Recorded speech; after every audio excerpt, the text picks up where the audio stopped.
Hi everyone, it's Kenya. It is 6:42 p.m. on June 4th, and I just got home a couple of hours ago, and I fed my husband and my dogs and my cats, and then we put the air conditioning in the windows because it was 102 today, which that is stinking hot. I did wear my dress today, and we ate outside, and it was so blazing hot. We were underneath one of those canopy things, brain fog, but it was still so hot. And I thank goodness I have an air conditioned office, because yeah, it was really icky. I was going through some of my older videos. I've only been doing this for the last few days. But anyways, there was one video that was showing my arms and stuff a lot. Ooh, I've got a bruise right there. Anyways, I wanted to tell you guys about all of these stretch marks and stuff. See where my stitches were on my face. Anyways, so from the age of 4 till the age of 32, I believe, I was a very heavy person.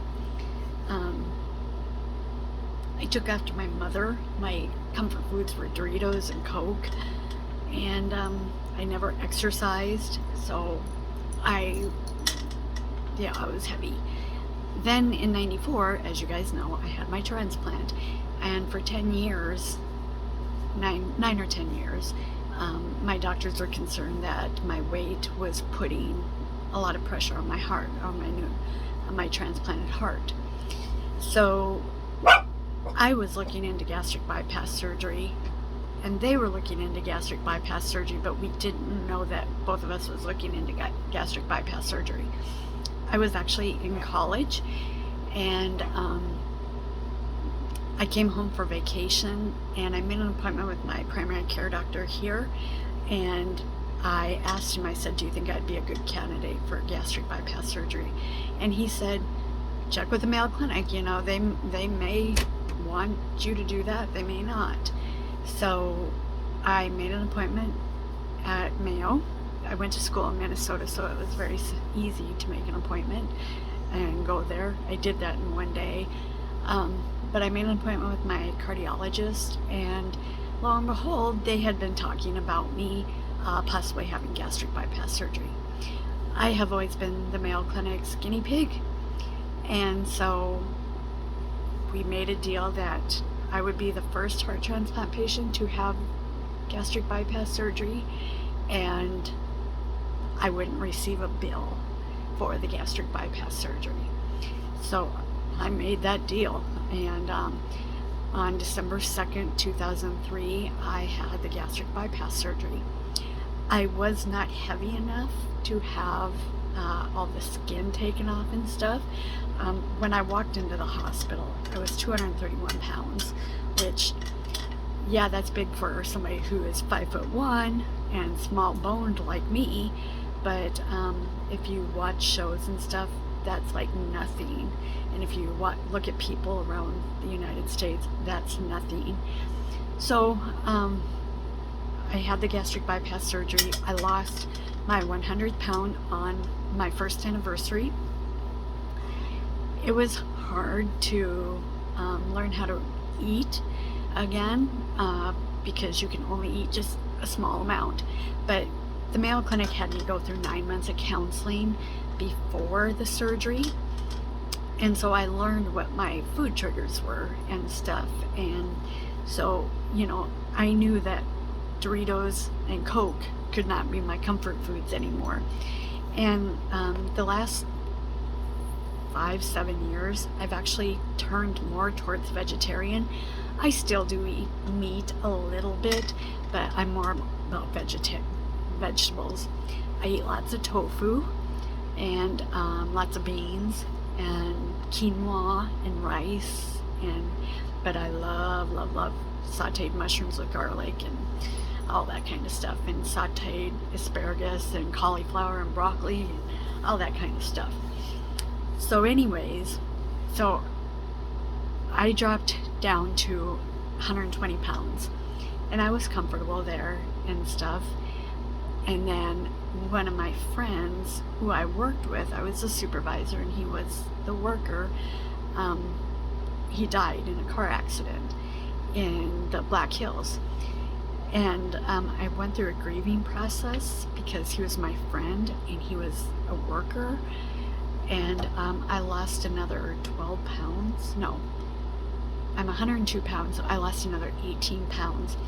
And I've been at 102 pounds since 2007. That is where I'm the most comfortable. Everybody says, you need to put on weight. No, I don't. That is where I feel the most comfortable. In 2019, I was diagnosed with eosinophilic colitis, and I got down to 84 pounds. And I knew that I was almost on my deathbed. But I gained it back to 102 pounds. My doctors keep telling me, Kenya, you need to gain at least 8 pounds to 110 pounds because of your bones. I have osteoporosis. I have tried, but the way I eat very, very slow.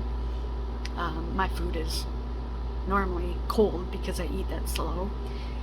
And then I don't eat high-fat foods unless I'm craving it. But yeah, I've tried and it's just, I just don't gain weight. But anyways, I've got all this loose skin. And I didn't have enough skin, like I said, to have the surgeries. And I didn't want people saying gross and that kind of stuff at my arms. And so I wanted to tell you guys why they look that way. The stretch marks and stuff that I have, there's two reasons for that. One, I was really heavy and I got stretch marks on my arms, but then after my transplant I was put on prednisone and I gained 70 pounds in 3 months, and I wasn't eating hardly anything. It's the moon face and that kind of stuff. So you know, my stretch marks went even further, and I hate the stretch marks, but you know, that's part of my life. And you know, if I could get rid of the skin, I would say please get rid of it, but I don't have very much skin, so you know, it's not an option for the Mayo Clinic to take care of the skin for me. So yeah, I just wanted to tell you guys that. And then also one other thing.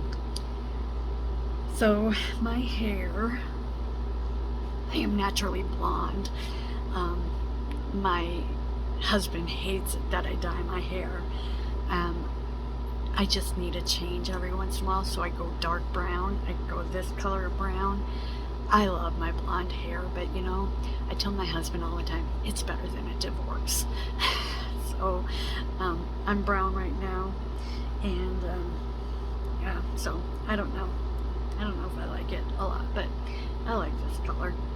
And then I got my stitches out the other day, and today I found like a really long stitch still on my neck, and I was yanking and yanking, and it was still connected to my neck, and I was like, ah, and I finally got it out and stuff, and then it started bleeding a little bit. And this, my dermatologist, I've had that mark on my face for 2 years now. It's red, it gets red and irritated, so then I put a triple antibiotic on it and stuff, and it'll go away. And I've asked my Mayo Clinic dermatologist, I've asked my Rapid City dermatologist. They put me on Effudex, which is kind of like a chemo cream, for 14 days. It doesn't get rid of it. They've prescribed other stuff and it doesn't get rid of it. And so I saw my doctor, and he's like, I don't know what that is, because it was a telephone conference that we had. So I've just been putting triple antibiotic on it and stuff. So when I went to get my stitches out, I was telling them that when I took the tape off, it was way up here. The tape was way up here. I said I was taking the tape off, and it tore half my face off. And so she looked at it and she said, let me go get the nurse practitioner. So the nurse practitioner came in and said, what's going on? And I said, well, this has been on my face for 2 years, and it gets irritated, so I put triple antibiotic on it. And she said, and they've given you Effudex? And I said, yeah. And that didn't work? No, that didn't work. And you've tried other creams? And I'm like, yep.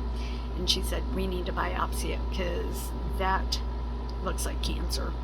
So they did a scratch biopsy, and I'm just waiting for the results. I will let you guys know what the results are. So I just want to tell you guys to have a wonderful evening. Wherever you're at, if you're in the Dakotas, it's going to be hot. So thank goodness for air conditioners. So my puppies, Brooklyn is laying around here right on the floor, sound asleep, and Buck cut his back paw yesterday, so I cleaned it up. I told you this morning, he's just feeling a little bit oogly, so I gave him a half an aspirin to kind of perk him up a little bit. But yeah, so he's still not real well and stuff, but that's what I wanted to talk to you guys about. You guys have a wonderful evening, and I will talk to you later. Bye.